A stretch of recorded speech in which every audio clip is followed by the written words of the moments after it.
All right, Corey's son Jaron came up to me and he handed me a holy kiss. He said he had blessed it. I was like, that was really sharp, dude. All right, well, in case you don't know me, thanks for being here. If you've never been here before, we're thrilled to have you. My holy kiss has fallen off the podium. So my name's Jonny, and that little announcement at the beginning, our pastor and our associate pastor, or administrative pastor, or assistant pastor, I don't know what we call him. It starts with an A. So Rory and Chris are the two tall guys. They're in Nepal on a missions trip, and they're going to be there for 3 Sundays. And so for the next 3 Sundays, you're getting the third string quarterbacks. And there's a bunch of us, so I'm the first one to go. So when I was studying, Rory told me he wanted me to teach on Easter about a month ago, and I was like, oh man. I actually taught on Easter one other time because of Nepal trip, I think. And I did my favorite passage about really the crucifixion and the resurrection, which is Isaiah 53, comes from the Old Testament. It's a prophecy. And so I was like, man, I'm not going to do that one again. I think that was 2 years ago I did it. And so I was thinking about what I'd teach on.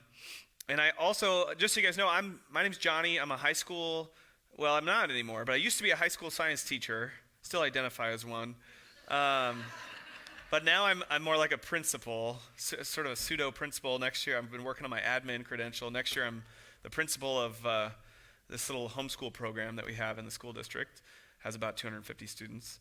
And so I love young people, teenagers. I actually understand them. And, the older I get, the less I understand them. But I used to really get it when I was in my 20s. And so I've been teaching the middle school kids on Sunday mornings lately. And it's been awesome. And the first unit that I'm doing with them, a unit in teaching is like a thematic trend for a number of weeks. So the first series I'm doing with them is what is the Bible? And so I taught a lesson about what Christians believe. What does the Bible say it is? And that it's inspired. Okay, but actually before I taught that lesson, I taught a lesson of what historically is the Bible. Like, where did these letters come from? And then I did, what Christians view it as, inspired. And then I went into what is the story of the Bible? And so I had to plan a lesson that was just the whole Bible in one, 20-minute lesson for middle schoolers. Condense it down to its simplest form. And I came to the realization the Bible, it does have a theme that runs throughout the whole book. And it is a story of redemption, in one word, redemption. And then, while I was thinking about what to teach for everybody on Easter, I heard somebody teach the parable of the Prodigal Son. And so I heard that, and I thought, that is a really interesting way to talk about Easter and the story of the Bible. And so today's message, what I want to do is I want to take this thing called a parable. And Jesus was an amazing teacher in that he could engage simple, regular folks. And the way he did that often was through these things called parables. And a parable is just a story that's made up to make a point, okay?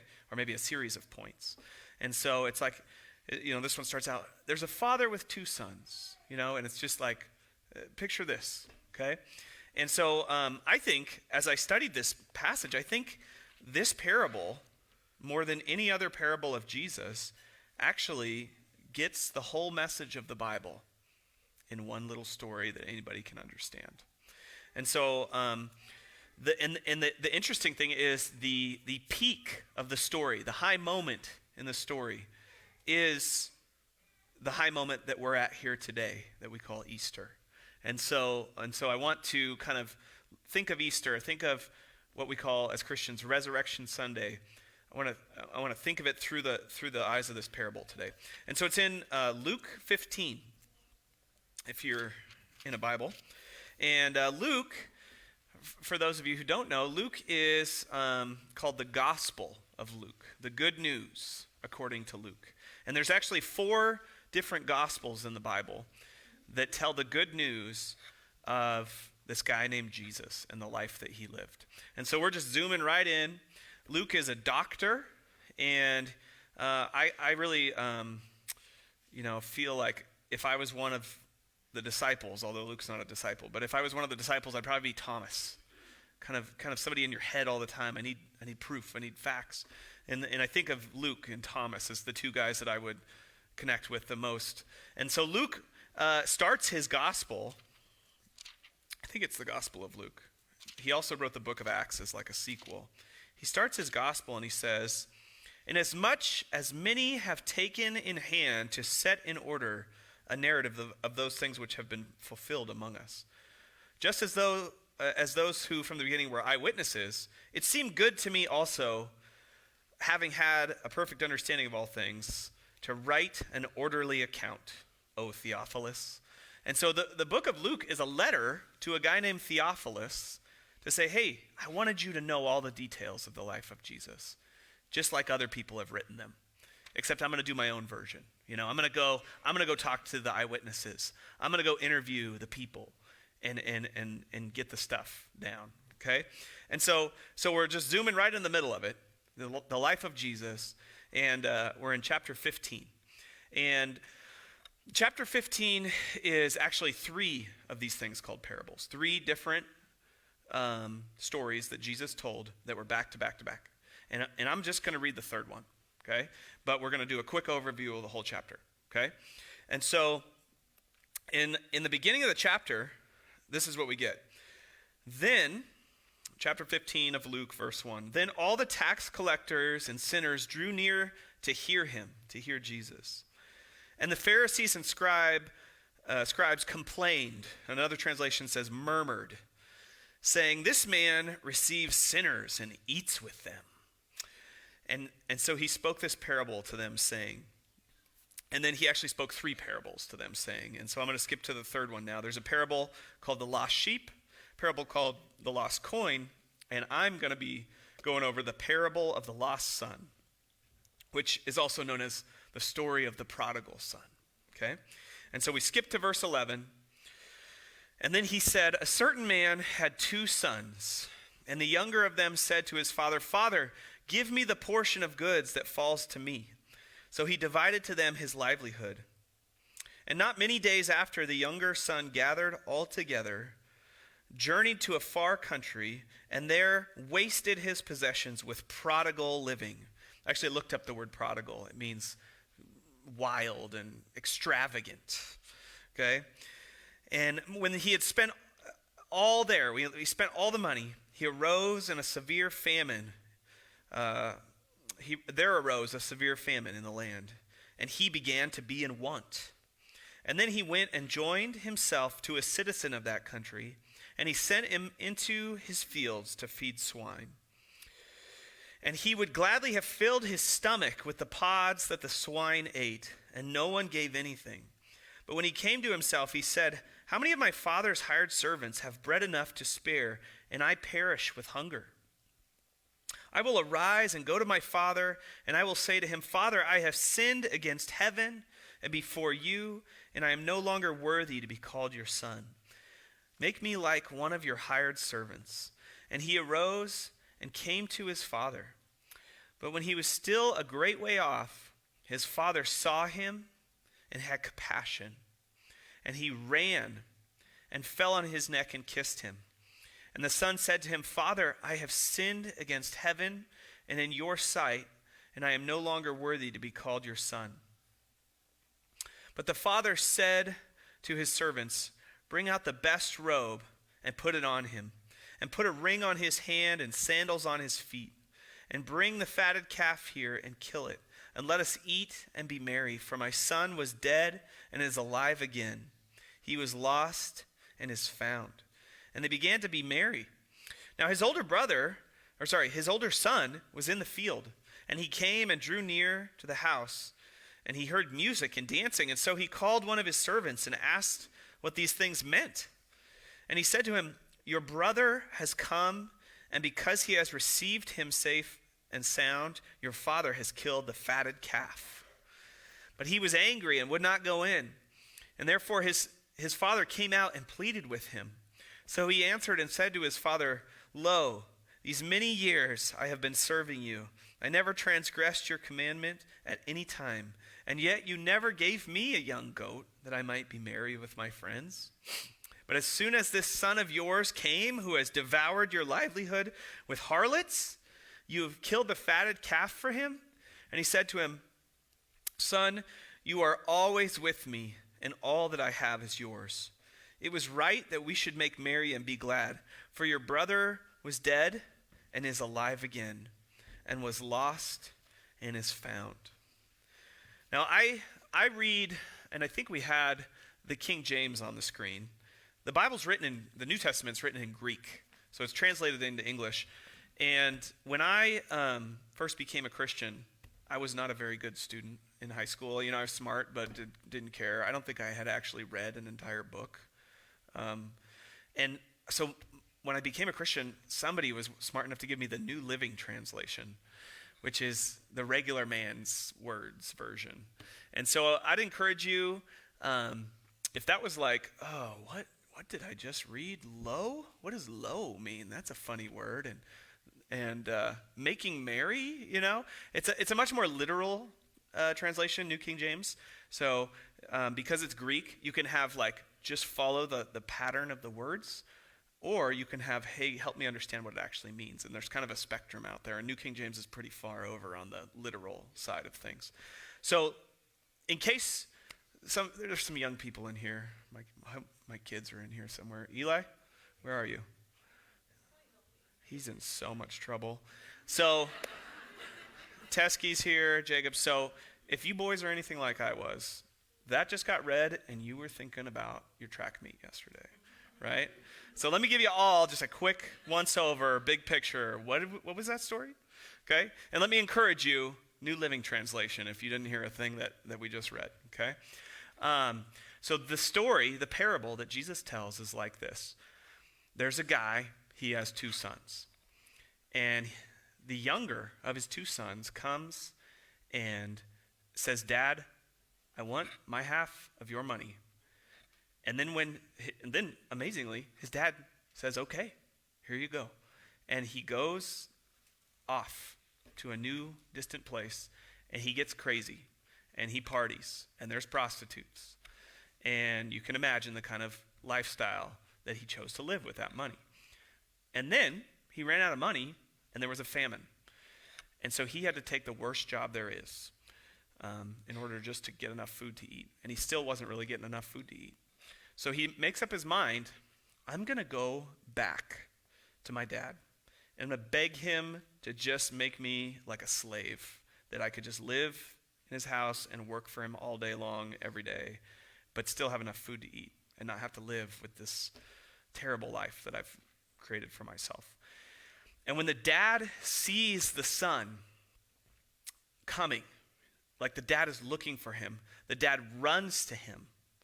And the son starts to make the speech to dad, like, "Dad, I've been thinking of," he's got a long journey home. He's got this whole speech plan. And dad cuts him off and kisses him and puts new clothes on him and has a party, kills an animal.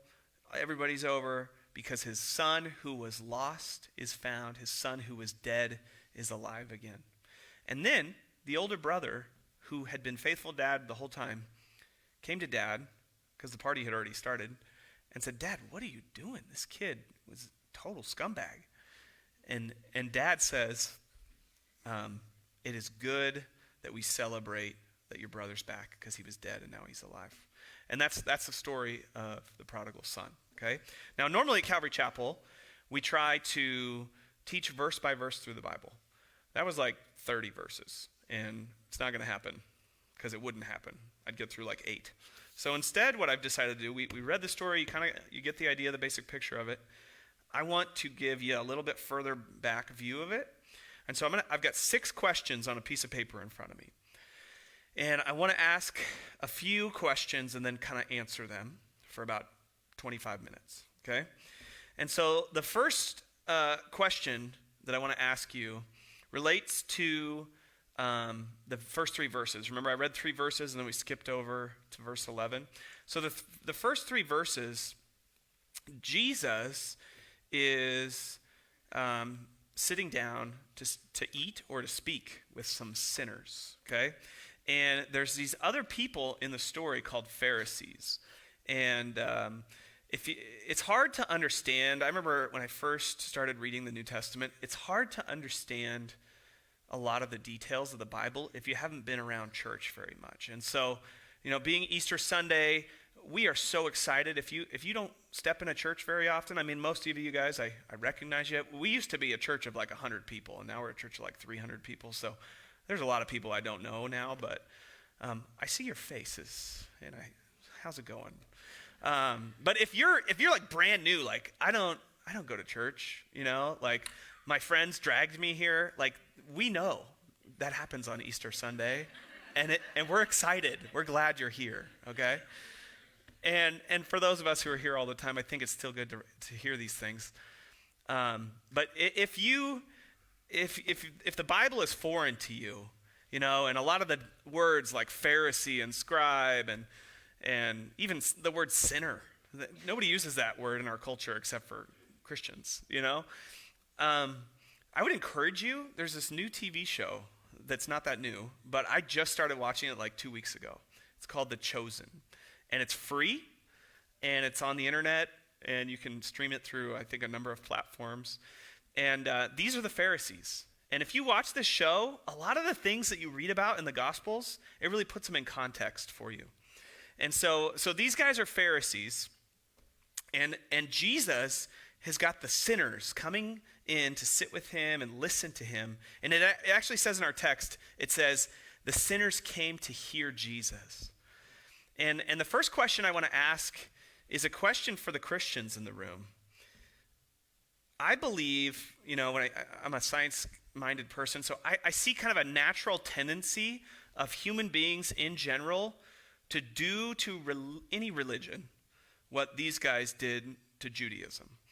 And the Pharisees were like, I think of them as, and I don't want to speak against Catholic priests as a general thing, but just human behavior as a rule when it comes to religion, we tend to exalt certain people, and then to make sure we know those people are exalted, they put on really funny clothes, right? And so you watch this show, these Pharisees, they got these weird hats, they got all this stuff they wear, and then they have these weird objects that they're walking around with, and and human beings do this with everything, really. I mean, you go to court, right, to see a judge. And why does the judge need to wear the weird clothes? What is the point of this? I don't know. This is what human beings do, And I became a principal a couple years ago, and it was like, now I have to wear a tie. So people know I'm important. That's what I was telling people. Yeah, I wear a tie now, so you know I'm important, I don't know why we do this as human beings, but we do. And so these Pharisees were just living it up in that lifestyle of being the important guys on the show, in the religion of Judaism, which is Jesus was a Jew. And Jesus comes in, and he just totally like shaking things up and knocking things down. And Jesus is sitting with sinners and telling them about God and accepting and receiving them, like they're worth something. And the Pharisees see Jesus doing this, and they are disgusted, okay? And one translation it says murmuring. Another translation says complaining. And then I think maybe our translation was complaining. And so you get the sense of the real word, the Greek word that those words are translated from. I think it's kind of in the background, like, you see what he's doing? Like, what is he doing? Like just kind of murmuring amongst themselves, right? And Jesus is smart, and he knows what they're thinking. And so he says, I'm going to tell you a story. I'm going to tell you 3 stories, okay, that'll answer what you're objections are, Pharisees, okay? And I wonder, before we even get into it, Christians in the room, have you become like a Pharisee? You know, and as evangelical Christians, that's kind of our category, you know, we kind of pride ourselves in the fact that we aren't the Catholic Church, right? Like protest. The Protestants are protesting some of the things the Catholic Church did with Christianity, right? But I think that we too, even as evangelicals, we still, it's just like this natural force within us to become religious, you know, to get obsessed with the physical things that we wear. And, you know, beyond that, I think we've kind of like set a rule in evangelical Christianity, like it doesn't matter what clothes you wear, right? We're so proud of that. So it's like, I'm wearing a hat in church. Yeah, that's how radical I am, right? But I think there's still a lot of other systems that we start to set up in our church, even in this, you know, non-denominational kind of church where we try to not have religion. It's about a relationship, right? But you know, you start to, when you've been around a while, oh, well, Jonny, he teaches the middle schoolers. He's a really big deal, you know. And, oh, he knows how the live stream works. And there's just, like, for me, I mean, I've been a Christian for 20 years now, and I'm kind of involved in the leadership here. And it's like, it'd be real easy to get really proud, like a Pharisee, of you know, and some of us who've been around for a long time, I think that's a risk for us. So think about that, Christian. But let's get into the story now. Jesus is going to respond to these guys, the Pharisees. And if you haven't seen The Chosen, go check it out. Officially endorsing it. Okay? So we're in verses 12 through 16 here. And the next question, so my first question there is, I don't think I even said it. Christian, do sinners want to hear you? Are you compelling like Jesus? Like, I want to be a follower of Jesus, which means I want sinners to want to come and hear me. And it's weird to even use that word, right? Like my fellow sinners. We're all a bunch of sinners here. But we want sinners to want to hear about Jesus from us. And we want to be people that are approachable like that as Christians. Okay? So we get into it. Verse 12 through 16, I want to ask the question, what is Jesus' purpose for the younger brother in this story? And I think his purpose is to agree with the Pharisees. He actually wants to agree with the Pharisees. And so he tells this story and he says, hey, yeah, like we're like all God's children, right? And some people, like the younger brother, have spit in God's face. I mean, this younger brother, what he's doing to his dad is he's saying, I wish you were already dead, right? I'm tired of waiting for you to die. Just give me the money so I can get on with it. I could care less about you. And that's what it is to be a sinner, is to reject God, to turn our back on God and say, God, I don't want anything to do with you. I want to do it my own way. And so what's interesting is that this also shows us that God allows human freedom.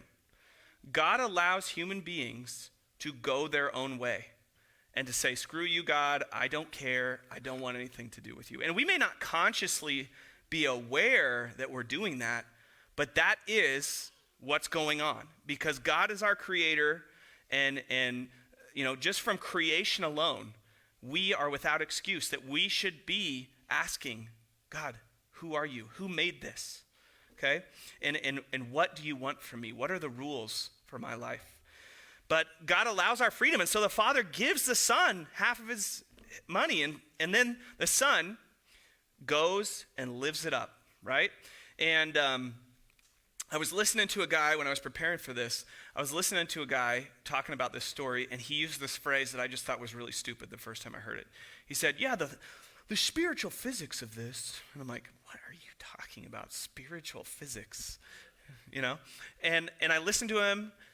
And as I listened to what he had to say, I thought, oh man, he's got something there. Okay, so let me explain this concept to you. Okay, so physics is probably the most hard of the hard sciences. Okay, not hard like really hard to get through the class, but like rock solid conclusions. Okay, and so I used to do this. I actually did this one time. This really boring science teacher did this lab and gave it to me, and I was like, okay, I'll try it. It was super boring, but it was actually really scientific. Okay, but sometimes those things are really boring. So it was this platform, okay, it was a piece of plywood, like 2 feet long, 3 feet long. And it had 2 screws or nails in it and a rubber band connecting from the 2. And you could, you could shoot the rubber band. And then he had these little hockey pucks that he had cut out of different pieces of rod. And so they're like, a little bit in like a 1/2 inch or 1 inch or a 2 inch. And you take this hockey puck and you'd pull it back and shoot it down. And it was like something that would really entertain like a 4-year-old, right? And we were doing this with freshmen. And they were not as entertained, although they did shoot the pucks a little bit, right? But then the purpose of the lab was to demonstrate Newton's first law, I think, I don't know. I'm not a science teacher anymore, guys. Force, I can't remember which law it is, but it's force equals mass times acceleration. How do I not remember what law it is? Man, that's embarrassing. Okay, so force equals mass times acceleration. So the relationship there is the heavier something is, it's a inverse relationship between mass and acceleration. The heavier something is, the less it accelerates when you apply force. Okay, so you could take a small puck and you pull back to a given spot, shoot the puck, pew, it goes 2 feet, right? And then you take a big puck, pull it back, same distance, shoot it only goes 1 foot, right? It's twice as heavy, goes half as far. But you could take the rubber band twice as far backwards, shoot the puck, and go just as far with a heavier puck. And so it demonstrated physics, okay? That's how boring physics is. And I mean, it's not boring, but that was a super boring lab. But that's what physics is, right? Like rules about how the physical world operates, okay? And so when this guy said spiritual physics, at first I thought, what is he talking about? And then I started to get it. And this is what he had to say. He said, look at the language of the younger brother. Give me my inheritance that is due to me, okay? And so this is sort of a spiritual law that when you get focused on yourself and you want to live your life, that you are naturally going to move away from God, okay? And so the son does this, and the father says, fine, go. And the son goes. So my next question here, first off, I want to check in with you guys. So to some of you in here, I want to ask you the question, are you dead to the things of God?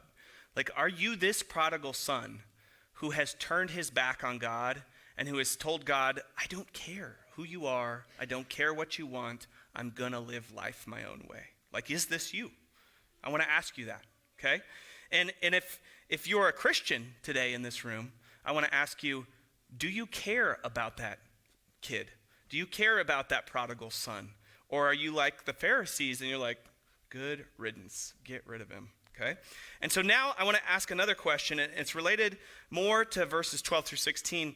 It says that after the father gives the son his inheritance, the son goes to a faraway land, okay?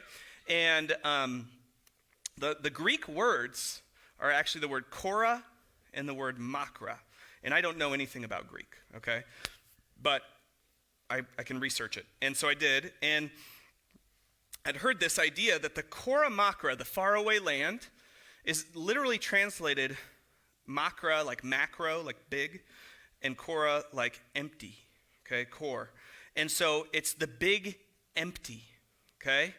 And so I don't know why that also works for faraway land, but what happens is the young son, Jesus says he goes out into the big emptiness, right?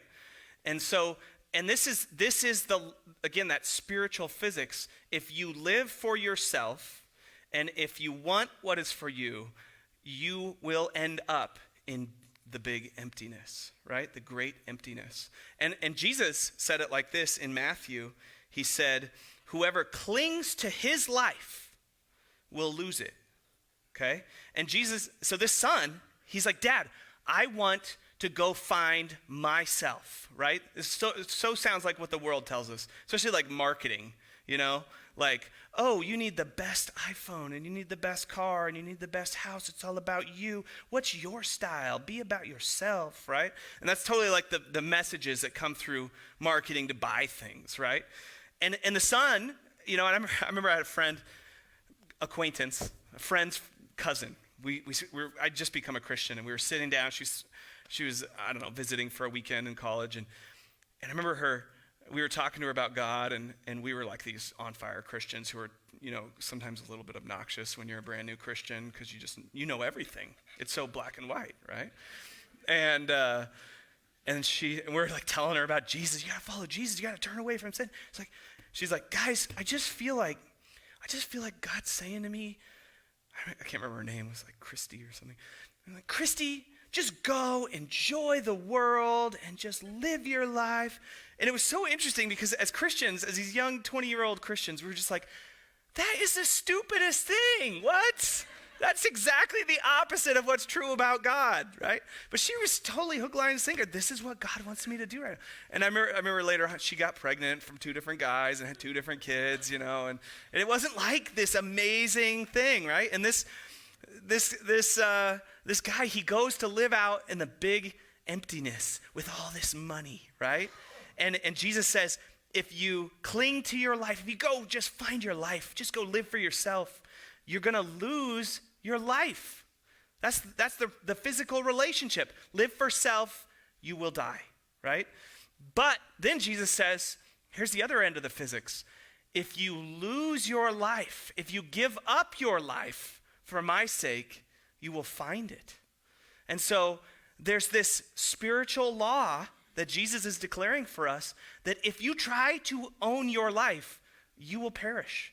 But if you give up your life and lay it down for my sake, Jesus, the King of the universe, you're going to find true life. Okay? And so we see this in the story. The younger brother, he goes out to the great emptiness. He focuses on himself. He lives his own life. And he runs out of money. And it mentions prostitutes, right? We've all done it, okay? This is not just a story about some guy's son. This is a story about every one of us, okay? This is the story of the Bible. God creates us, right? As a species, as a human race. And we turn our backs on God repeatedly. And mankind falls away from God and is separated from God. We are without God now. There was a time before where mankind was together with God, and we had a relationship with him, and then we've been separated from God by our sin. And that's what happens to this younger brother, And for us, some of those things that turn us away from God, lust, okay? Lust. Jesus said, if you look at a woman with lust, you've committed adultery with her in your heart. And then right after he talks about that, and every guy in this room, we're guilty of that, okay? And then right after that, he says, and if you've hated your brother, if you cussed at your brother, some weird Jewish cuss word that he says, then you've murdered him in your heart. So right there, every man in this room is a murderer and an adulterer, right? Like we have been separated from God because of our sin. And then our greed for money and always wanting more and coveting. Every person is guilty. Now there's some degree of this that's really atrocious, right? And it usually ends in drug use. And meth is a perfect example of this. You lose your teeth. Your face is affected, right? And your cheeks point inward. Yeah, that's the furthest that it goes. Or, a child molester. We think of those as the most evil people on the spectrum. But we're not, compared to God, we're not much further ahead of them, even if we're one of the good ones, right? And so mankind is separated from God by sin. And this younger brother is separated from his father by sin, okay? And Jesus, in this moment, is agreeing with the Pharisees about these sinners. Remember, this story started, and these sinful people came to hear Jesus. And the religious elites looked at him and just said, oh, how could you even talk to those people, right? And Jesus is like, you're right. They're like a guy who's feeding pigs. And to a Jew, it's like saying to an American, you're like a guy who has to clean a porta potty with his bare hands, right? Like it's disgusting and filthy, okay? And then, so Jesus is with the Pharisees on this. That's sin. It's evil. That younger brother is wicked, just like all of us. But then Jesus turns, and the story is not going to match up with the way the Pharisees think anymore. And so now verses 17 and 18, the question I have is, how far can you fall before you can't come back. And the Pharisees are like those sinners, that tax collector. If you watch that TV show I was telling you about, The Chosen, they got this guy that plays Matthew, the tax collector. It's like gives a whole new perspective for us to what it meant to be a tax collector in the Jewish world.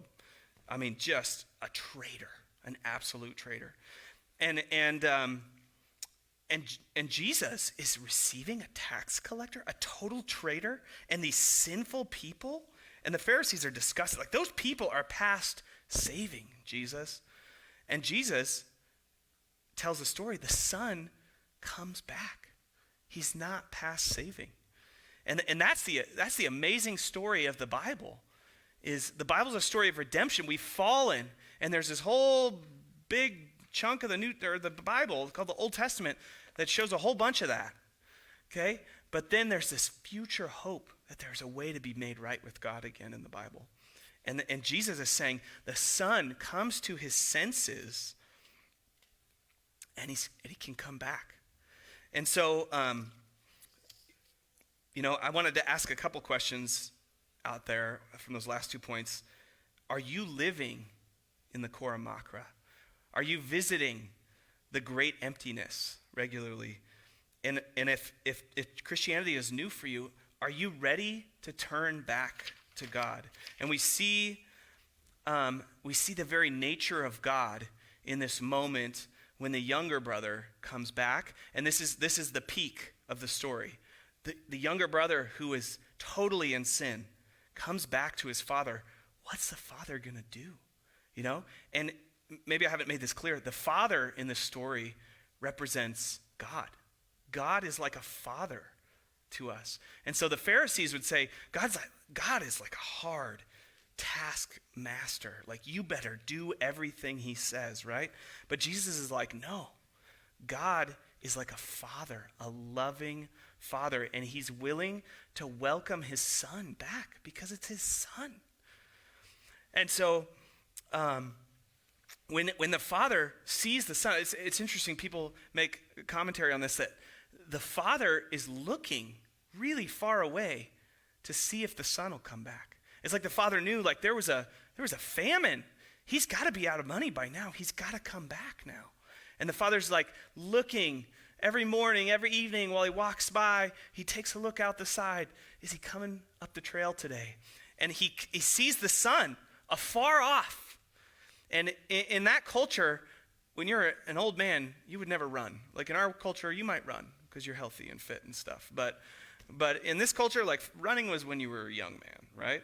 But the dad is willing to humiliate himself and run toward his son. He doesn't just wait for the son to get in and, all right, yeah, you better come groveling back, right? No, he runs to the son. The father, this is the peak of the story. The father runs to the son and greets him by hugging him and kissing him. And the son, you can imagine, he's okay, I got this whole speech planned, Dad. Okay, I'm just gonna be one of your slaves. And Dad's like, I'm not gonna hear anything you're about to say. Okay, we're gonna clothe you, and we're gonna accept you back in, and we're gonna celebrate your arrival. And so this moment, this peak in the parable, is the peak. It's also the peak in the Bible, that God becomes a man and humiliates himself for us. And in God becoming a man, the incarnation, God becomes Jesus Christ, okay? And Jesus Christ is living this amazing life, healing people. And then it takes a really strange twist. He gets crucified on a cross. But as we know the story, how the story goes, he took our punishment. He took our sins. The only way for mankind to be made right with God again and to come back into relationship with God was for the debt of their sins to be paid for. And Jesus pays our sin debt on the cross, and then what we celebrate today is 3 days later, he rose from the dead, proving he's the Son of God, proving he has the authority to forgive sins. And the Father takes the Son back in, and he's brought into right relationship with the Father again. And this picture of being clothed, God is willing to take us sinners and clothe us in his righteousness.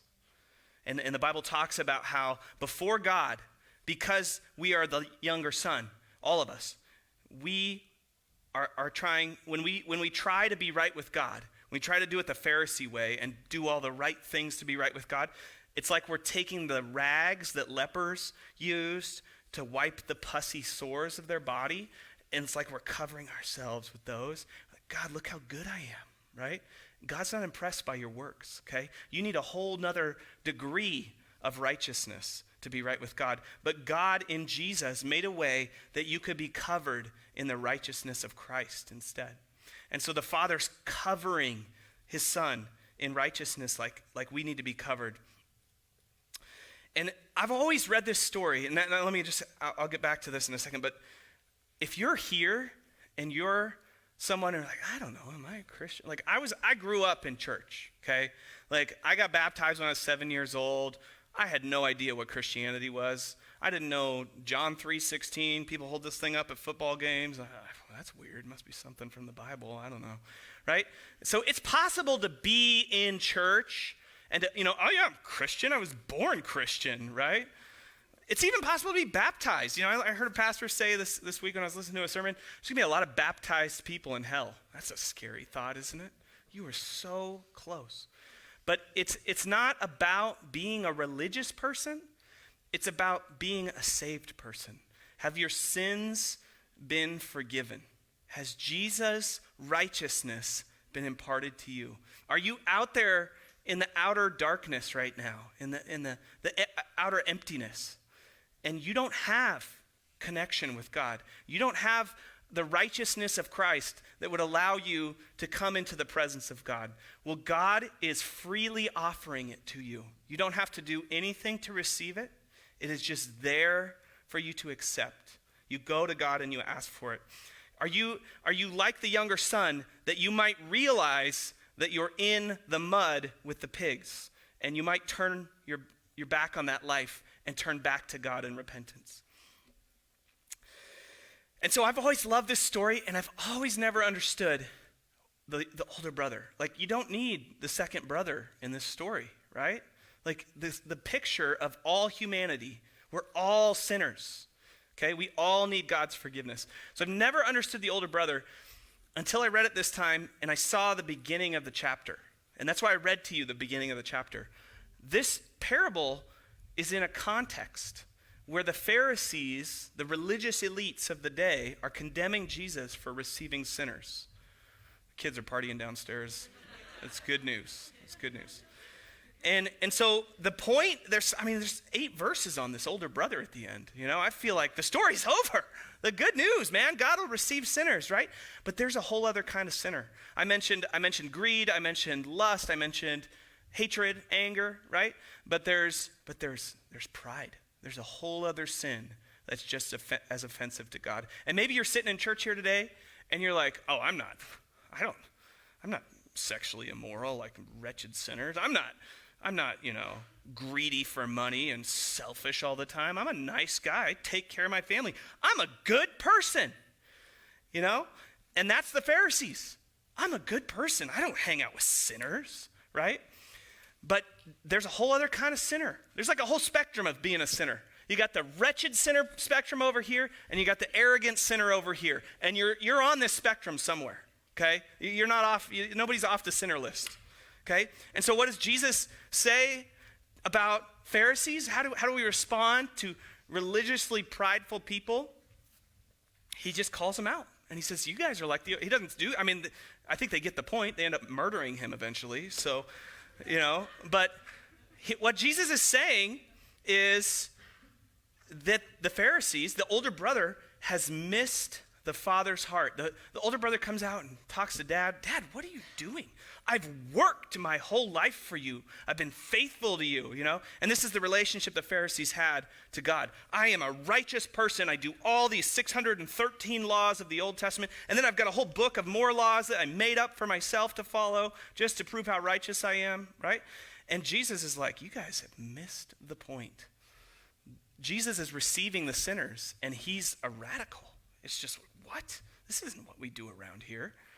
And it's that the Pharisees have completely lost connection to God in their religion. Isn't that ironic? That your religion could actually separate you from God. And they have become lovers of the physical processes of religion. They love the clothes. They love the praise of the people. They like to go and on the corner of the streets and out in front of the temple, oh God, thank you that I'm not a sinner. You know, they pray these kinds of prayers that it talks about in the New Testament. They're just arrogant religious people who have no connection to God, because God's heart is for the sinners. God's heart is for the tax collector, and he wants to bring them back. God wants to have a relationship with these people. They're his children. And Christians, I think we'd agree, we see it with the Catholic Church. They got lost in their religion, right? And it's the same thing for us. Don't think the evangelical church or the Protestant church or any other church is ever going to be immune from this problem that we have, that we will trade our relationship with God for religious practices and customs. And I think they're camouflaged in our church. I think it's a lot harder to find them, but I think they're still there. And so we can have the worship team come back up, and I'm just gonna ask you guys to bow your heads and close your eyes and just be reflective for a couple minutes, okay? It's kind of the weird thing we do around here, like inclining our heart toward God, okay? I want to ask you, maybe that's just totally foreign. Bow your head, close your eyes, incline your heart toward God. You have a soul that is not a part of your physical body, and your soul was made for God. And I want to encourage you right now, stretch your soul out toward God, if that makes any sense to you whatsoever. And I'm just going to say a few things and ask you if you fit in one of these groups. So there's a way that there's a couple different ways we could go when we read this story as human beings, as fellow sinners, all of us. I read this story and I ask myself, have I become a Pharisee? And there's a part in the book of Revelation where Jesus comes back to speak to a church, and he says to them, you've left your first love. And I think that would happen because the physical systems and routines of the church, or the Bible reading and all of the habits and patterns of it, they replace spiritual intimacy with God. And so when Jesus says this to this church, that they become lukewarm, they're not hot or cold, he encourages them, he exhorts them, return to your first love and do the works that you did at the beginning. And I think if you are one here whose concern would be, have I become a Pharisee, God?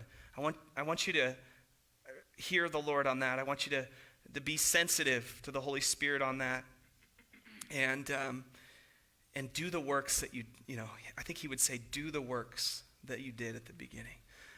Repentance from sin, believing and trusting upon God for your salvation. And if there's a few questions I went through, if you happen to be the prodigal here, I'll tell you, we love seeing new people around here. And these are the questions I asked you throughout the sermon. Are you dead to the things of God? Are you living in the great emptiness? Are you ready to turn to God? And will you receive what God is offering to you?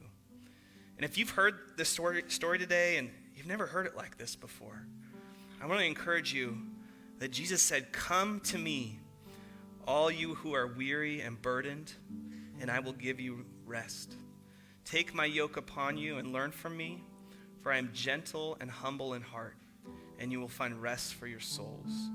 For my yoke is easy and my burden is light.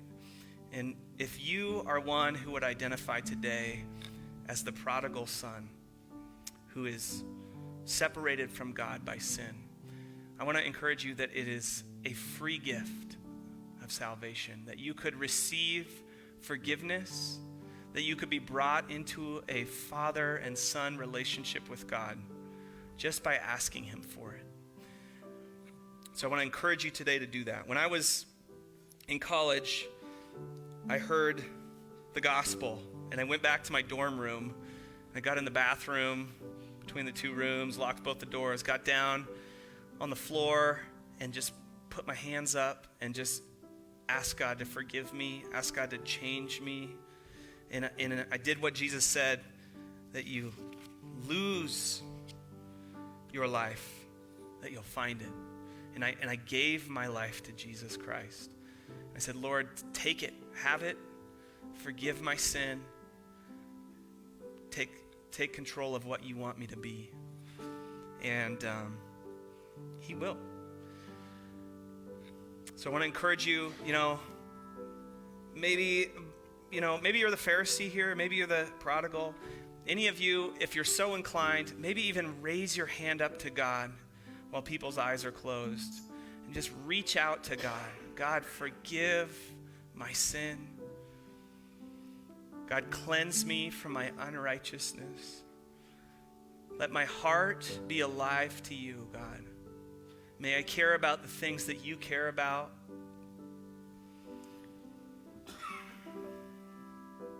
May my life be lived for you, Lord. I want to give my life that I could find it. I let go of trying to have it my way. And Lord, I want to have it your way. Take control, Lord. Let my life be lived for your glory and your kingdom. Go ahead, Adam. Great song. Hey, thanks for sitting through that. We'd love to see the church this full every Sunday. So I know we got busy lives, but if you're noticing there's something here, there's something to this Jesus guy, I want to invite you, come back, okay? We'd love to get to know you better. We've got some cool things that go on around here. We do these things called home groups, and we get together into smaller groups and talk about life a little more. So we'd love to have you back every Sunday, okay? And if you'd like to talk to somebody about Jesus, I'm here. Adam and Ken you saw earlier, and there's a few other guys around here. Just grab anybody, and we'd love to spend more time with you and get to know you better. Have a great Easter, guys, and that's all we got. You're on your own.